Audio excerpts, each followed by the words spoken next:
Quando falamos sobre Lúcifer, a maioria das pessoas pensa imediatamente no diabo, no tentador, no inimigo de Deus. Mas poucos se perguntam: quem era Lúcifer antes de se tornar Satanás? Por que Deus criou um anjo tão poderoso apenas para vê-lo cair? E o mais importante, o que a história de Lúcifer antes da rebelião revela sobre o coração de Deus, sobre o livre-arbítrio e até mesmo sobre os perigos que nós, seres humanos, podemos enfrentar.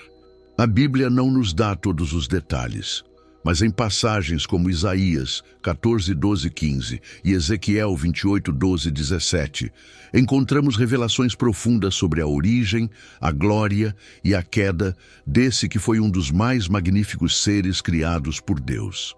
Estudar Lúcifer antes da queda não é apenas uma investigação sobre o mal, é um mergulho na soberania divina, na santidade que exige adoração genuína e no terrível poder do orgulho que corrompe até os mais elevados.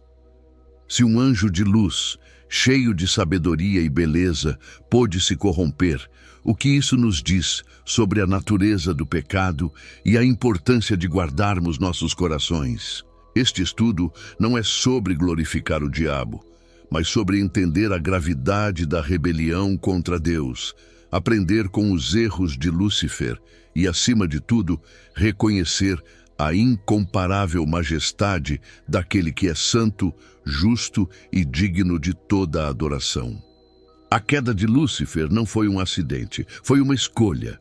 E assim como ele teve uma chance, nós também temos.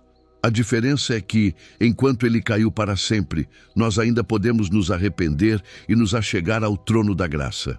Essa é a urgência deste tema, conhecer o passado de Lúcifer para não repetirmos seu destino.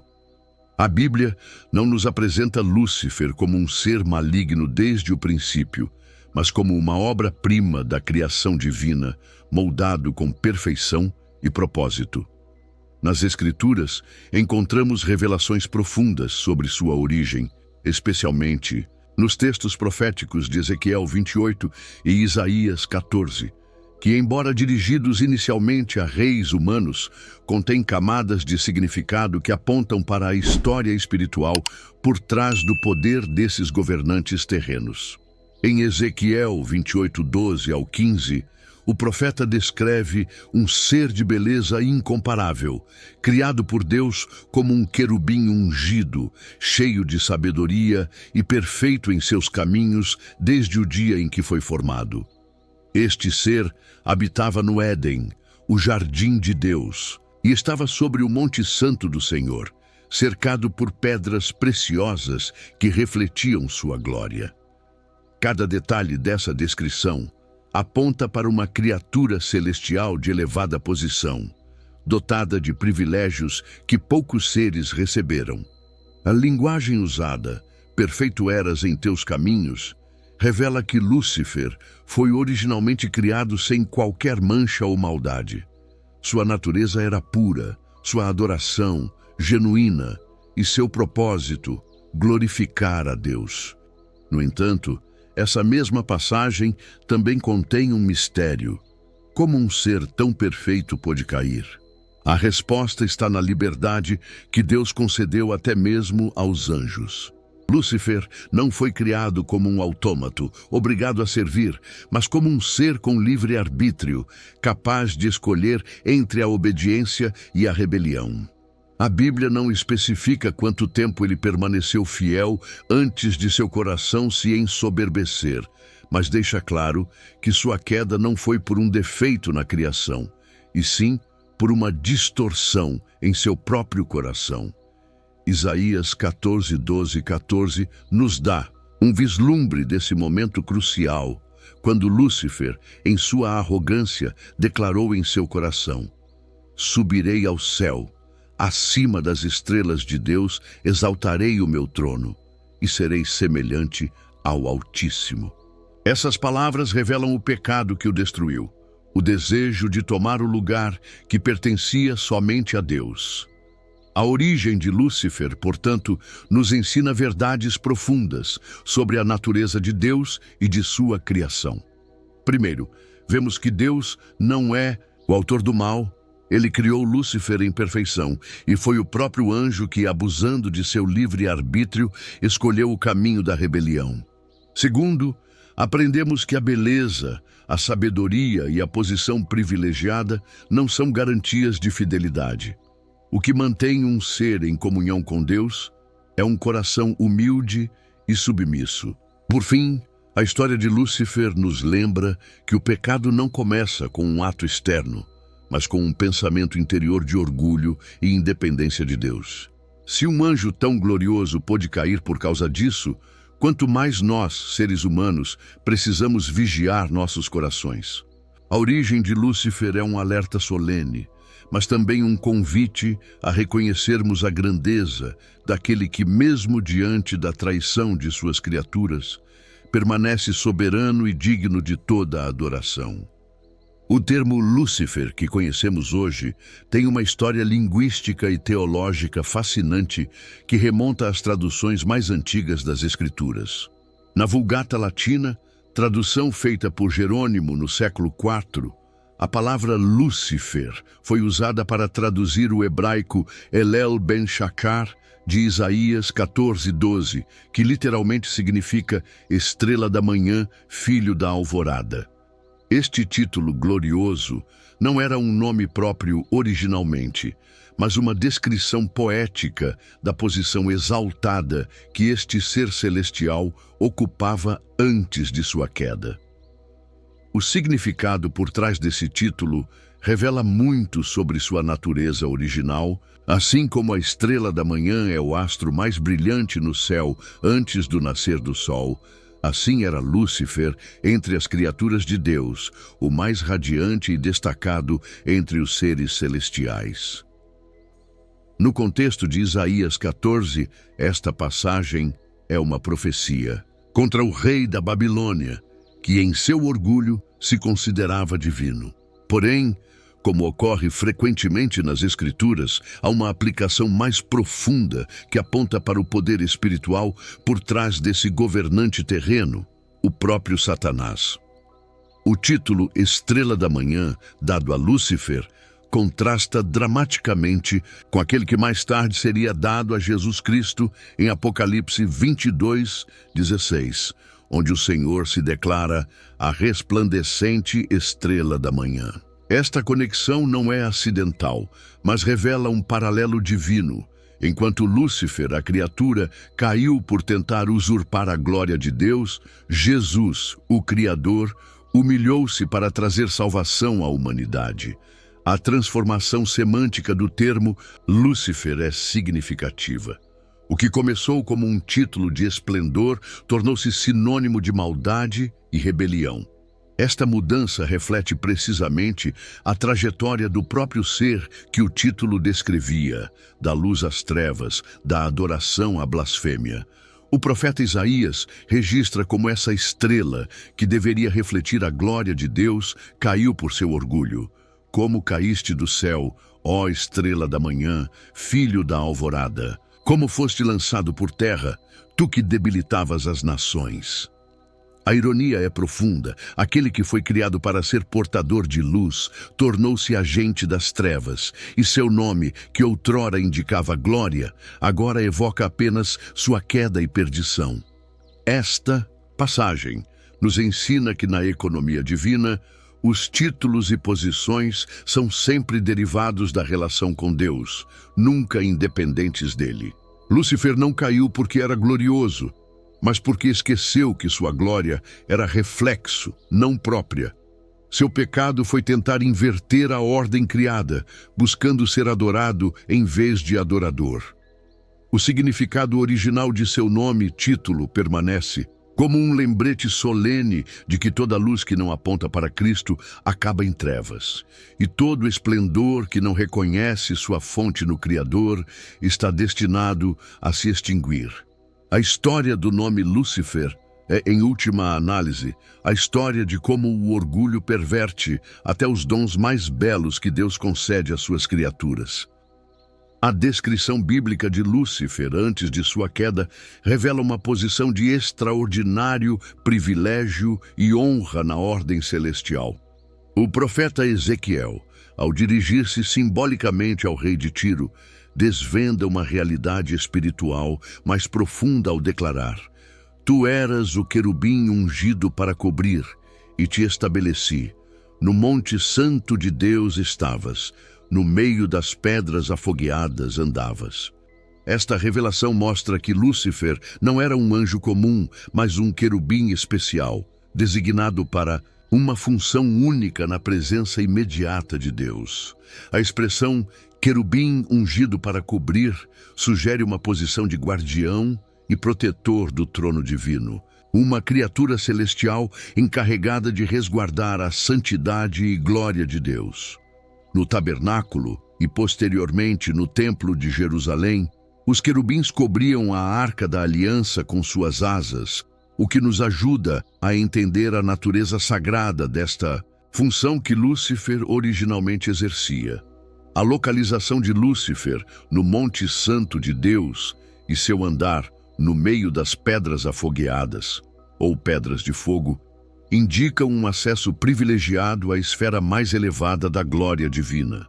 O Monte Santo nas Escrituras frequentemente representa o lugar da habitação e revelação de Deus, como no Sinai ou Sião, enquanto as pedras de fogo podem simbolizar tanto a pureza absoluta da presença divina quanto a natureza gloriosa dos seres que ali serviam.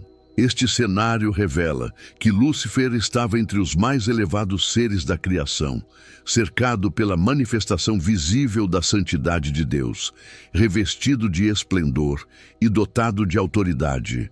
O texto prossegue afirmando: Perfeito eras nos teus caminhos, desde o dia em que foste criado até que se achou iniquidade em ti, enfatizando que sua posição era fruto da graça criadora de Deus, não de qualquer mérito próprio. A unção mencionada neste texto não se refere à unção com óleo, como conhecemos nas cerimônias terrestres, mas a uma designação e capacitação divina direta para uma missão específica. Lúcifer foi ungido, no sentido de ter sido especialmente escolhido e equipado por Deus para seu ofício celestial. Esta condição de querubim ungido faz um contraste dramático com sua queda posterior. Quanto maior o privilégio, maior a responsabilidade e maior a queda quando esse privilégio é mal usado. A posição original de Lúcifer nos ensina verdades profundas sobre a natureza de Deus, que distribui dons e ministérios conforme sua soberana vontade, e sobre o perigo mortal de transformar os privilégios recebidos em motivo de orgulho. O mesmo ser que foi criado para cobrir o trono de Deus com adoração, acabou por tentar usurpar esse mesmo trono, demonstrando como até os mais elevados dons podem ser pervertidos quando separados da humilde dependência do doador. A história de Lúcifer como querubim ungido permanece como um dos mais solenes alertas nas Escrituras sobre os perigos do orgulho espiritual e a necessidade constante de reconhecer que toda boa dádiva vem do Pai das Luzes. As Escrituras pintam um quadro impressionante da excelência original de Lúcifer antes que o pecado corrompesse sua natureza.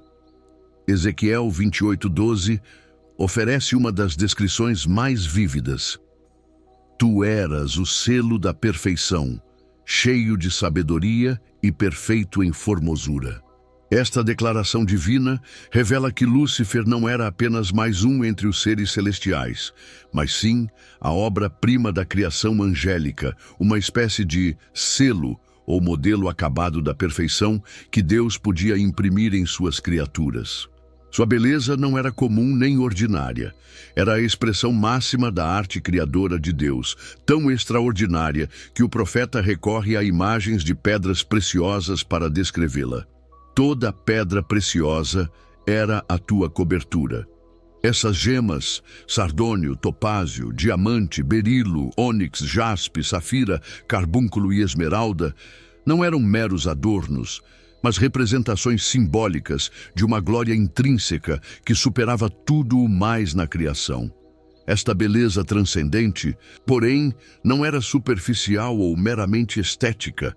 A mesma passagem enfatiza que Lúcifer era cheio de sabedoria, indicando uma capacidade intelectual e discernimento espiritual que acompanhavam sua formosura física.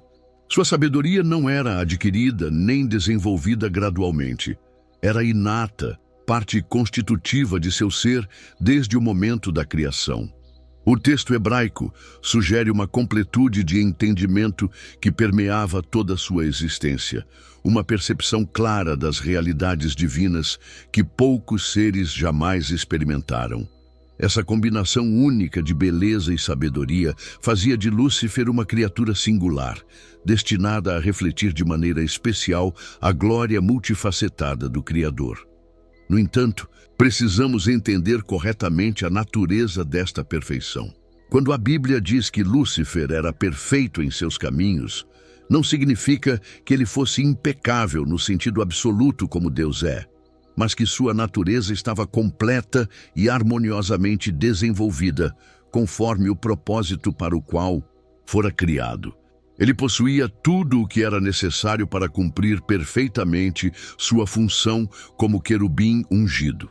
Nada lhe faltava em termos de dons, capacidades ou entendimento. Esta condição de perfeição original nos lembra que o pecado não é uma consequência inevitável da criação, mas uma intrusão na boa obra de Deus. Lúcifer caiu não por alguma deficiência em seu design original, mas por um ato voluntário, de sua vontade, apesar de toda a beleza e sabedoria que possuía. A tragédia da história de Lúcifer reside precisamente neste contraste entre o que ele era e no que se tornou.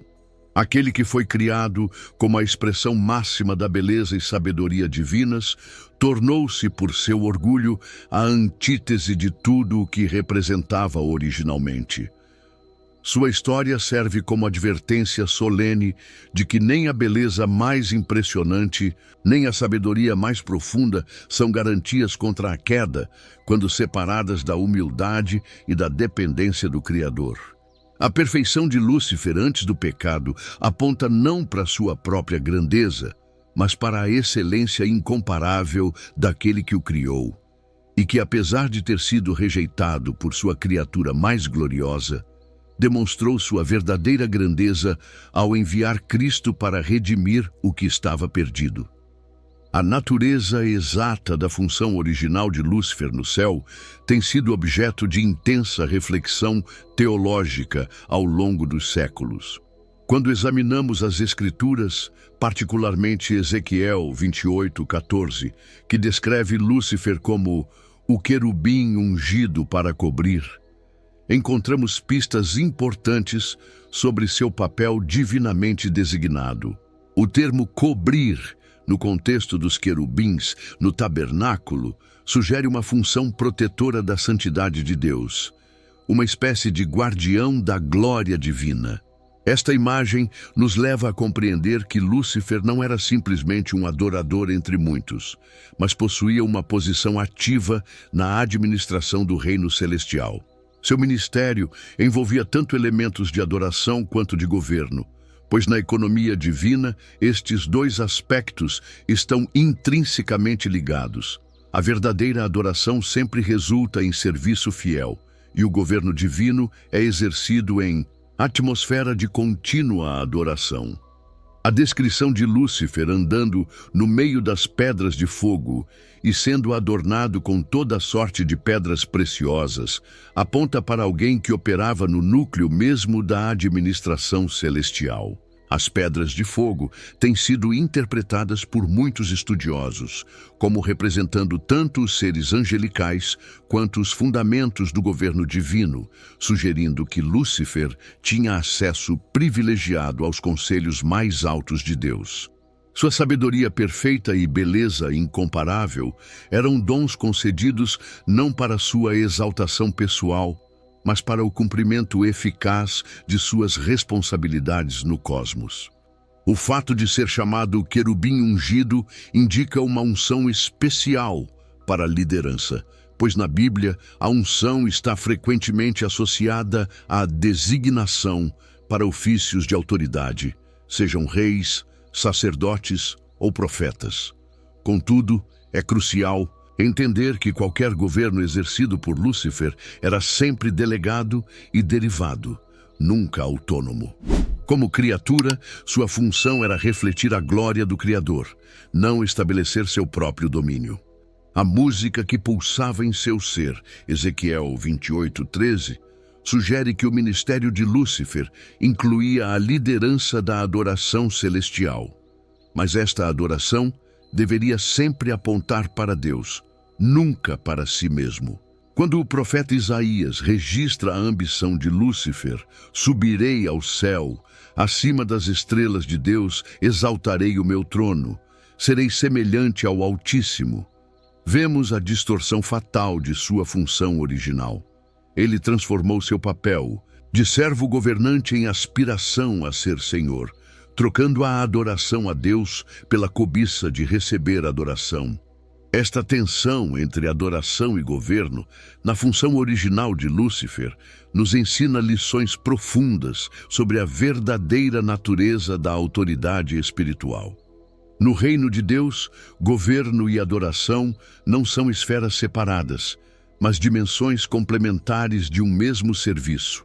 O próprio Cristo exemplificou este princípio quando, sendo em forma de Deus, humilhou-se tornando-se servo, mostrando que, no reino celestial, a verdadeira grandeza está em servir, não em dominar. A queda de Lúcifer começou precisamente quando ele buscou separar governo de adoração, quando tentou exercer autoridade sem submissão, quando desejou ser como Deus sem permanecer em Deus. Sua história nos adverte que toda função no reino de Deus, por mais elevada que seja, deve ser exercida em espírito de humilde adoração, reconhecendo que qualquer autoridade que possuímos é sempre delegada e deve sempre apontar para o verdadeiro Rei. A queda de Lúcifer representa um dos eventos mais misteriosos e profundamente significativos na história espiritual revelada pelas Escrituras. Embora a Bíblia não forneça um relato cronológico detalhado, as passagens de Isaías 14:12 ao 14 e Ezequiel 28:15 ao 17 nos permitem reconstruir a essência desse momento trágico.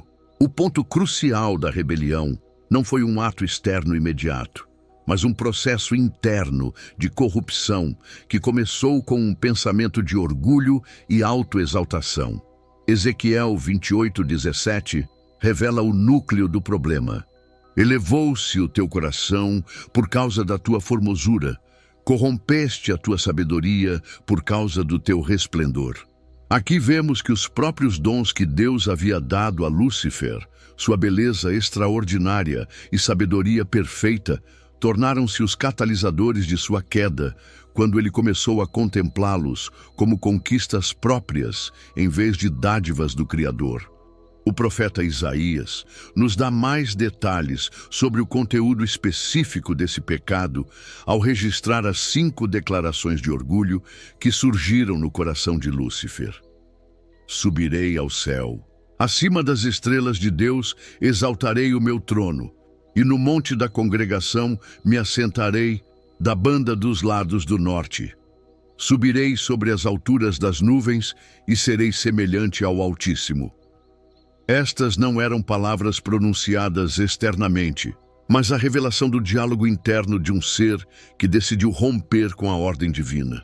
Cada frase representa um estágio progressivo na rebelião. Primeiro, o desejo de ascender. Depois, a ambição de estabelecer seu próprio trono. Em seguida, a pretensão de ocupar o lugar de governo divino. Depois, a afirmação de sua própria supremacia e, finalmente, a blasfêmia de querer igualar-se ao próprio Deus. Este processo mostra que o pecado de Lúcifer não foi um lapso momentâneo, mas uma decisão consciente e progressiva de colocar-se no centro em vez de permanecer na posição de servo adorador. A Escritura é clara ao afirmar que Deus não criou Lúcifer como um ser mau, mas que a iniquidade foi achada nele. Isto significa que o mal não tem existência independente. É sempre uma corrupção do bem que Deus criou. O momento exato da queda ocorreu quando Lúcifer, dotado de livre-arbítrio como todas as criaturas morais, escolheu desviar-se de seu propósito original. Sua posição elevada como querubim ungido, em vez de levá-lo a uma maior humildade, tornou-se ocasião para sua ruína. A tragédia foi que ele, que estava mais próximo da glória divina, foi justamente o que mais caiu, demonstrando que privilégios espirituais trazem consigo maiores responsabilidades. O que começou como um pensamento interno de autoexaltação, transformou-se em rebelião aberta, levando 1/3 dos anjos consigo e resultando em sua expulsão definitiva da presença de Deus. Este evento histórico tem profundas implicações teológicas e práticas. Mostra-nos que o pecado original não foi o cometido por Adão e Eva no jardim, mas primeiro pela criatura mais exaltada no céu.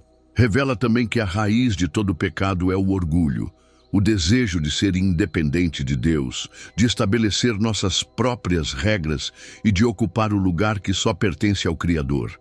A queda de Lúcifer serve como advertência eterna sobre os perigos de transformar bênçãos em motivo de vanglória, dons em ocasião de orgulho e privilégios em justificativa para a autossuficiência.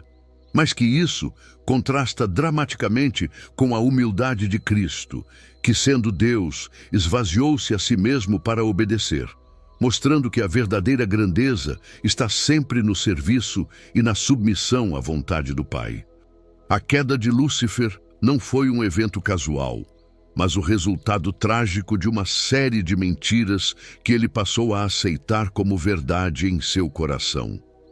Esses enganos espirituais, registrados em Isaías 14, 13 e 14, revelam a progressão do pecado, que levou o mais belo dos anjos a se tornar o adversário de Deus.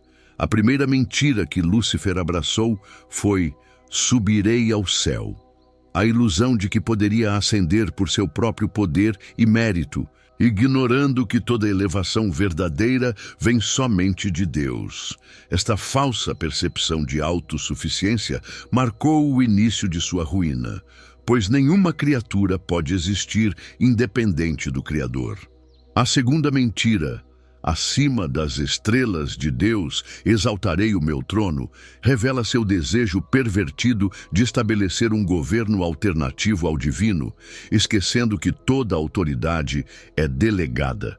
Ele sonhou com um reino paralelo, sem compreender que fora da soberania de Deus só existe caos. A terceira mentira fatal foi: no monte da congregação me assentarei, demonstrando sua ambição de ocupar o lugar de juiz e legislador, posição que pertence exclusivamente ao Senhor. Lúcifer desejou a glória de presidir a Assembleia Celestial, cego para o fato de que a verdadeira grandeza no reino de Deus está no serviço, não na posição. A quarta mentira, subirei sobre as alturas das nuvens, mostra sua pretensão de transcender todos os limites estabelecidos por Deus, buscando uma posição acima da ordem criada, um eco do mesmo engano que levaria Adão e Eva a quererem ser como Deus. Finalmente, a mentira mais blasfema: serei semelhante ao Altíssimo, a ilusão satânica por excelência de que uma criatura pode igualar-se ao Criador, esquecendo que há uma diferença infinita entre o ser divino e tudo o que foi criado. Essas 5 mentiras formam uma espiral descendente de engano que começa com auto-engano e termina em aberta rebelião contra Deus. O padrão é revelador. Primeiro, a exaltação do eu. Depois, a reivindicação de posse, em seguida, a usurpação de autoridade, depois a quebra de limites e, finalmente, a pretensão de divindade. Cada uma dessas mentiras representa uma distorção da verdade sobre Deus, sobre si mesmo e sobre o propósito da existência. Lúcifer deixou de ver-se como criatura para imaginar-se como rival de Deus, trocando a realidade pela fantasia do orgulho. Esses mesmos enganos continuam sendo as armas principais do diabo contra a humanidade, como vemos na tentação no Éden e nas tentações de Cristo no deserto. A história de Lúcifer nos ensina que o pecado começa sempre com uma mentira aceita e que a verdadeira liberdade está em permanecer na verdade, reconhecendo nossa posição de dependência do Criador. Sua queda permanece como advertência eterna sobre os perigos de trocar a glória do Deus imortal por semelhanças da criatura. A transformação de Lúcifer de querubim ungido a Satanás representa a mais drástica metamorfose espiritual registrada nas Escrituras, um aviso solene sobre o poder destrutivo do orgulho e da rebelião contra Deus. A queda não foi simplesmente uma mudança de posição, mas uma alteração radical em sua própria natureza e propósito de existência. O profeta Ezequiel descreve com dramaticidade este momento. Lançado foste do monte de Deus, e te fiz perecer, ó querubim cobridor, do meio das pedras afogueadas. Esta expulsão não foi apenas física, mas principalmente relacional. O ser, que antes vivia na luz inacessível da presença de Deus, foi condenado a existir como um exilado espiritual, privado para sempre da glória para a qual fora criado. Isaías complementa este quadro ao declarar: como caíste do céu, ó estrela da manhã, filho da alvorada, como foste lançado por terra, tu que debilitavas as nações, mostrando que sua queda não foi apenas pessoal, mas adquiriu dimensões cósmicas, afetando toda a criação. O nome Lúcifer, que significa portador de luz, foi substituído por Satanás, que significa adversário, e sua natureza, que antes irradiava a glória de Deus, tornou-se distorcida e pervertida. Jesus testemunhou desta transformação ao dizer: eu via Satanás como raio cair do céu, indicando que sua queda foi um evento histórico real com consequências eternas. O apóstolo Paulo revela a profundidade desta mudança ao descrevê-lo como o Deus deste século, que cegou os entendimentos dos incrédulos, e como o príncipe das potestades do ar, mostrando que sua rebelião resultou em um domínio temporário sobre os sistemas mundanos caídos. Apesar desta aparente autoridade, as Escrituras deixam claro que Satanás é um inimigo derrotado, condenado ao lago de fogo, preparado originalmente para ele e seus anjos, vivendo agora em um estado de ira frenética, sabendo que seu tempo é curto. Esta transformação de anjo de luz a Satanás estabelece um padrão que se repete em toda a Escritura. O orgulho precede a queda. A história de Lúcifer mostra que não há criatura tão elevada que não possa cair, nem dom tão grande que não possa ser pervertido quando separado da humildade. Sua trajetória serve como contraste absoluto com a de Cristo, que, sendo Deus, esvaziou-se a si mesmo, enquanto Lúcifer, sendo criatura, buscou se igualar a Deus. As consequências de sua queda ecoam através dos séculos como advertência solene, mas também como testemunho da justiça e soberania de Deus, que transforma até as maiores rebeliões em oportunidades para manifestar sua graça redentora, como visto na cruz de Cristo, onde o poder de Satanás foi definitivamente quebrado. A história da queda de Lúcifer não é apenas um relato arqueológico sobre a origem do mal, mas um espelho divinamente colocado diante de nós para revelar as tendências mais perigosas do coração humano. Quando examinamos sua trajetória, da posição de querubim ungido à condição de adversário de Deus, encontramos lições vitais para nossa caminhada espiritual. A primeira e mais fundamental dessas lições é o perigo mortal do orgulho espiritual, aquele que surge justamente dos dons, talentos e posições que Deus nos concede. Lúcifer caiu não por falta de beleza ou sabedoria, mas por atribuir a si mesmo a glória que pertencia exclusivamente ao Criador. O apóstolo Paulo nos adverte contra este mesmo erro quando diz: "Que tens tu que não tenhas recebido? E, se o recebeste, por que te glorias, como se não o houveras recebido?" Esta pergunta corta como uma espada no cerne da nossa tentação de transformar bênçãos em motivo de vanglória, ministérios em plataformas de autopromoção e dons espirituais em justificativas para a superioridade. Outra lição crucial é sobre a importância de manter o foco correto na adoração. Lúcifer foi criado para refletir a glória de Deus, mas começou a contemplar sua própria beleza. Este desvio sutil do Criador para a criatura é a essência de toda idolatria e permanece como tentação constante para todo servo de Deus. Jesus nos mostrou o caminho correto quando declarou: "Eu não busco a minha glória", estabelecendo o padrão de uma vida completamente voltada para a exaltação do Pai. Na prática, isso significa vigiar constantemente para que nossos ministérios não se tornem sobre nós mesmos, nossas igrejas não se transformem em cultos à personalidade e nossas conquistas não sejam motivo de autoexaltação, mas sempre de gratidão ao doador de todo dom perfeito. O antídoto para o pecado de Lúcifer está na atitude de João Batista, que compreendeu plenamente seu papel de diminuir para que Cristo crescesse. A terceira grande lição é sobre o valor da obediência humilde. Lúcifer conhecia a glória de Deus mais intimamente que qualquer outro ser criado, mas esse conhecimento não o guardou da rebelião. Isso nos mostra que conhecimento teológico e experiências espirituais elevadas não são garantia contra a queda. Somente um coração quebrantado e contrito pode nos manter firmes. A verdadeira espiritualidade não se mede por revelações extraordinárias, mas pela fidelidade nas pequenas coisas, pela disposição de servir sem reconhecimento e pela submissão alegre à vontade de Deus, mesmo quando contradiz nossos planos. A armadura espiritual que Paulo descreve em Efésios 6 começa com o cingir dos lombos, com a verdade, porque é a verdade sobre quem Deus é e quem nós somos que nos protege das mentiras que destruíram Lúcifer.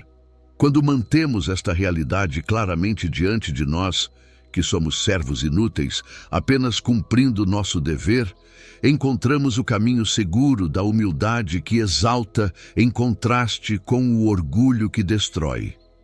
Finalmente, a história de Lúcifer nos ensina sobre o poder transformador da graça. Enquanto ele, diante de seu pecado, endureceu-se em rebelião, nós temos a oportunidade do arrependimento. A cruz de Cristo é a resposta definitiva ao pecado, tanto o humano quanto o angelical, demonstrando que enquanto a justiça de Deus exige juízo, seu amor providencia redenção. A lição mais profunda que aprendemos ao estudar Lúcifer não é sobre ele, mas sobre Cristo. Aquele que, sendo em forma de Deus, não teve por usurpação ser igual a Deus, antes se esvaziou a si mesmo. Nele encontramos o modelo perfeito de como usar privilégios sem se corromper, exercer autoridade sem se corromper e possuir glória sem se perder nela. A garantia de não repetirmos o erro de Lúcifer está em permanecermos em Cristo, deixando que sua vida flua através de nós, transformando nosso potencial para o orgulho em capacidade para o serviço e nosso desejo de grandeza em paixão por glorificar aquele que é digno de toda honra, poder e glória para sempre. Que essa mensagem tenha edificado sua vida. Agora quero saber de você. O que Deus falou ao seu coração hoje? Deixe seu comentário aqui embaixo. E se Deus te abençoou, compartilhe com alguém que também precisa ouvir essa palavra. Não se esqueça de deixar o like e se inscrever no canal. para continuar recebendo conteúdos que vão fortalecer sua fé. Que Deus o abençoe poderosamente. E até o próximo vídeo.